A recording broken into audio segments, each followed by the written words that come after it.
മലയാളത്തിൽ ഇതാദ്യമായിട്ടാണ് ഇങ്ങനെയൊരു pregnancy vlog. ദിയയുടെ ഡെലിവറി ടൈമിൽ ഭർത്താവ് അശ്വിൻ മാത്രമല്ല ഉണ്ടായിരുന്നത്. കൂടെ അമ്മ സിന്ധു കൃഷ്ണയും അഹാന, ഇഷാന, ഹൻസിക എന്നിവരും ഉണ്ടായിരുന്നു. നടൻ കൃഷ്ണകുമാർ കുഞ്ഞിനെ വരവേൽക്കാനായി പുറത്ത് കാത്തു നിൽക്കുകയാണ് ചെയ്തത്.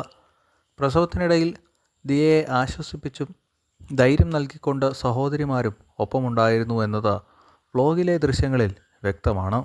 ഒടുവിൽ കുഞ്ഞ് പുറത്തു വന്നപ്പോൾ സന്തോഷക്കണ്ണീരോടെയാണ് സഹോദരിമാർ കുഞ്ഞിനെ വരവേറ്റത്. ജീവിതത്തിൽ ഒരിക്കലും മറക്കാത്ത അനുഭവം എന്നാണ് അഹാന പറഞ്ഞത്.